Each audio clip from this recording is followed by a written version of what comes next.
Hello दोस्तों। आज मैं आपको सीसीएल, एसएससी और रेलवेज ऑर्डिनेंस इनमें आने वाले साइंस के क्वेश्चन के बारे में बताऊंगा। तो हमारा फर्स्ट क्वेश्चन है, which wire used in potentiometer. Potentiometer जो होता है उसमें कौन सा वायर यूज किया जाता है? तो इसमें यूज किया जाता है यूरेका। यूरेका क्योंकि इसका जो प्रतिरोध ताप गुणांक होता है, मतलब जो इसका रेजिस्टेंस का जो टेम्परेचर होता है, टेम्परेचर कोफिशिएंट रेजिस्टेंस का, वो होता है बहुत ही लो। और जो हमारी इसकी रजिस्टिविटी होती है वो होती है इसकी हाई। हम जो पोटेंशियोमीटर होता है उसमें कम टेम्परेचर और हाई रजिस्टिविटी का वायर यूज करते हैं। और कॉपर का जो रजिस्टिविटी होती है वो होती है लो, और जो टेम्परेचर होता है रेजिस्टेंस का वो काफ़ी हाई होता है, इसलिए हम कॉपर का यूज़ नहीं करते। यूरेका के अलावा इसमें मैग्नीज और टंगस्टन का भी वायर का भी यूज़ किया जाता है। तो इसका आंसर यूरेका आएगा। हमारा सेकंड क्वेश्चन है, 1 जूल इक्वल इज, जो 1 जूल है किसके बराबर होता है?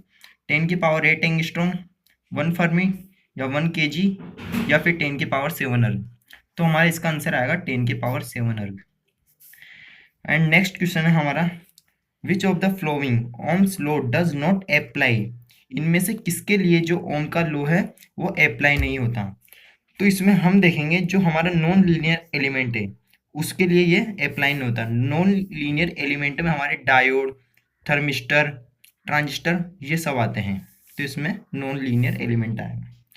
Computer is invented by, computer के जनक थे वो थे चार्ल्स बवेज। जो हमारे चार्ल्स बवेज थे उन्होंने कंप्यूटर का आविष्कार किया था। And full form of MCB, जो हमारे एमसीबी की फुल फॉर्म होती है वो है मिनिएचर सर्किट ब्रेकर।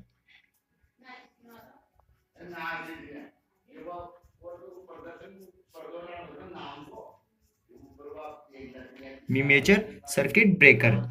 एंड जो हमारे नेचुरल गैस इज, जो हमारी नेचुरल गैस होती है वो होती है मीथेन। मीथेन हमारी नेचुरल गैस होती है। और जो मीथेन होती है इसका इमिशन, इसका जो उत्सर्जन होता है वो बायोगैस गैस प्लांट और जो बायोमास प्लांट और जो गोबर गैस प्लांट होते हैं, हमारे गोबर प्लांट होते हैं, उनमें से भी इसका जो इमिशन होता है, खेतों में फील्डों से इसका इमिशन होता है, तो मीथेन वहाँ पे भी होती है। और जो कुकिंग गैस इस मिक्सचर ऑफ, जो कुकिंग गैस है हमारे जो घर में जिस गैस से हम खाना बनाते हैं उसमें कौन कौन सी गैसें मिक्स होती है? तो इसमें हमारी जो गैसें होती है वो प्रोपेन और ब्यूटेन मिक्स होती है। प्रोपेन एंड ब्यूटेन गैसें हमारी इसमें मिक्स होती है। और जो हमारा नेक्स्ट क्वेश्चन वो है, transformer is a device for, जो ट्रांसफॉर्मर डिवाइस है वो किसके लिए यूज किया जाता है? वोल्टेज को कम ज़्यादा करने के लिए, stepping up and down voltage, step down voltage, converting AC इन्वर्ट्स DC and generating voltage, या कन्वर्टिंग डीसी टू एसी। तो हमारा आएगा इसमें जो वोल्टेज को कम ज़्यादा करने के लिए हमारा ट्रांसफॉर्मर का यूज़ किया जाता है, तो इसमें आएगा stepping up and down voltage. और जो हमारा ये ट्रांसफॉर्मर होता है, कई बार क्वेश्चन पूछ लिया जाता है कि किस करंट पर ही वर्क करता है, तो यहाँ पे जो ये ट्रांसफॉर्मर होता है एसी पर ही वर्क करता है, ये डीसी पर ये वर्क नहीं करता। हमारा नेक्स्ट क्वेश्चन है, artificial silk is also called as, जो आर्टिफिशियल सिल्क है उसका अदर नेम क्या होता है, किस नाम से बुलाया जाता है? तो वो होता है हमारा रेयोन। एंड नेक्स्ट क्वेश्चन हमारा, the phenomenon of radio activity was inverted, जो हमारी रेडियो एक्टिविटी की घटना है उसका आविष्कार किसने किया था? तो इसका आएगा हेनरी बेकरल। कई बार यहाँ पर लोग क्यूरी लिख देते हैं, जबकि क्यूरी इसकी यूनिट होती है रेडियो एक्टिविटी की। हमारा नेक्स्ट क्वेश्चन आता है, which one of the following is used in measuring humidity, जो नमी है, ह्यूमिडिटी है, उसको मेजर करने के लिए किसका यूज किया जाता है? तो इसमें देखिए जो बैरोमीटर है, बैरोमीटर का यूज किया जाता है एटमॉस्फेरिक को मेजर करने के लिए, हमारा जो एटमॉस्फेरिक को मेजर करने के लिए। अल्टीमीटर हमारा आता है, हम अल्टीमीटर हाइट को, हमारी जो ऊंचाई होती है उसको मेजर करता है, मतलब एल्टीट्यूड भी बोलते हैं इसे, एल्टीट्यूड मीटर भी इसे बोला जाता है। और जो हाइग्रोमीटर होता है वो हमारी ह्यूमिडिटी को मेजर करने के लिए यूज में आता है, तो इसका आंसर सेकंड आएगा, हाइग्रोमीटर। हमारा नेक्स्ट क्वेश्चन है, solar radiation is measured by, जो सौर विकिरण है उसको किसके द्वारा मेजर किया जाता है? तो इसमें आएगा पायरोमीटर, पायरेनोमीटर के द्वारा ही सोलर रेडिएशन को मेजर किया जाता है। एंड नेक्स्ट क्वेश्चन हमारा, in which of the following the speed of sound is maximum, इनमें से किसमें जो हमारी साउंड की जो स्पीड रहती है वो अधिक होती है? तो इसमें इसमें ऑप्शन दिए हैं, in air at 0 degree Celsius, या in air at 100 degree Celsius, या इन द वाटर, या फिर इन द वुड। तो इसमें हमारा आएगा इन द वुड, क्योंकि जो साउंड होती है वो डेंसिटी पर डिपेंड करती है। तो इनमें सबसे ज़्यादा डेंसिटी जो है वुड की होती है, तो इसका आंसर वुड आएगा। नेक्स्ट क्वेश्चन हमारा, अ सेमीकंडक्टर हैज, एक सेमीकंडक्टर होता है, मतलब इसमें ऑप्शन दे रखे हैं हमारे, negative temperature coefficient of resistance, positive temperature coefficient of resistance. देखिए जो सेमीकंडक्टर की जो कंडीशन होती है, इसकी कंडीशन होती है सेमीकंडक्टर की हमारे पास, इसका होता है जो टेम्परेचर जब इंक्रीज होगा, जब टेम्परेचर इंक्रीज होगा तो इसमें जो रेजिस्टेंस है उसका जो वैल्यू है वो डिक्रीज होगी। तो यहाँ पर जो negative temperature coefficient of resistance का मीन्स है वो यही है कि जैसे हम टेम्परेचर को इंक्रीज करेंगे तो रेजिस्टेंस की वैल्यू डिक्रीज होगी। तो इसका answer negative temperature coefficient of resistance आएगा, क्योंकि सेमीकंडक्टर की कंडीशन को सोल्व करता है। और हमारा जो positive temperature coefficient of resistance है, इसका मीन्स होता है कि जो टेम्परेचर है वो रेजिस्टेंस के डायरेक्टली प्रोपोर्शनल होता है, मतलब जब टेम्परेचर को इंक्रीज करेंगे तो रेजिस्टेंस भी इंक्रीज होगा। जब जो ये टेम्परेचर इंक्रीज होएगा तो रेजिस्टेंस भी इंक्रीज होगा। ये कंडक्टर की कंडीशन होती है, हमारे कंडक्टर में ऐसा होता है। इसमें हमारा आएगा इस सेमीकंडक्टर में नेगेटिव टेम्परेचर कोफिशिएंट, जब टेम्परेचर बढ़ाएंगे तो रेजिस्टेंस डिक्रीज होएगा। तो हमारा नेक्स्ट क्वेश्चन आता है अब, which among the flowing does not gate deflected in a magnetic field. तो हम जानते हैं मैग्नेटिक फील्ड जो मैग्नेट होती है वो डिफ्लेक्ट किसको करती है, किसको करता है?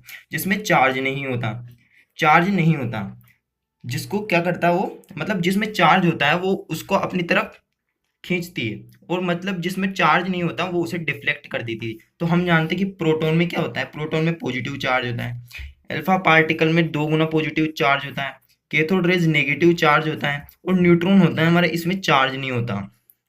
तो हमारा इसका आंसर आएगा न्यूट्रॉन, फोर्थ। नेक्स्ट क्वेश्चन है, व्हाट इज द कैलेंडर। एक कैलेंडर, ये क्वेश्चन जो ऑर्डिनेंस में ये कहीं भी आ चुका है, ये ऑर्डिनेंस में ये कई बार आ चुका है ये क्वेश्चन, और कहीं भी हम इंटरव्यू देने जाएंगे, यदि पावर प्लांट में हम इंटरव्यू देने जाते हैं तो वहाँ पे ये पूछ लिया जाता है कि कैलेंडर किसे कहा जाता है। तो ये कहा जाता है न्यूक्लियर रिएक्टर को, जो परमाणु भट्टी होती है उसे कहा जाता है।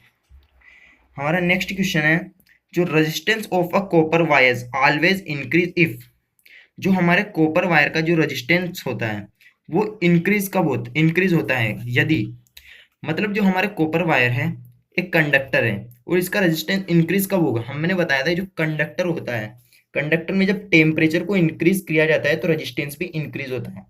तो इसमें इसका जो रेजिस्टेंस है वो इंक्रीज कब होगा? जब टेम्परेचर इंक्रीज होगा। तो इसमें क्या आएगा? टेम्परेचर इज इंक्रीज, एक तो ये आंसर आ जाएगा। और एक इसमें है, number of free electron available become less. हम जानते हैं जब रेजिस्टेंस क्या काम करता है, जो करंट होता है उस करंट को रोकता है, वो करंट को रोकता है। और करंट क्या होती है? जो इलेक्ट्रॉन का फ्लो होता है वो करंट होती है। तो इसमें दे रखा है number of free electron available become less, जो मुक्त इलेक्ट्रॉनों की संख्या है वो कम होगी। अब हम जानते हैं जब मुक्त इलेक्ट्रॉनों की संख्या कम होगी, जब करंट कम बहेगी तो रेजिस्टेंस तो अपना आप हाई होएगा इसी। तो इसमें बी और सी आंसर आएगा।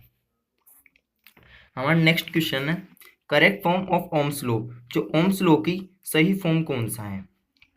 तो इसमें एक तो ऑप्शन दे रखा आई बराबर V is equal to R, I is equal to V R, तो ये रॉन्ग है, ऐसा होता नहीं है।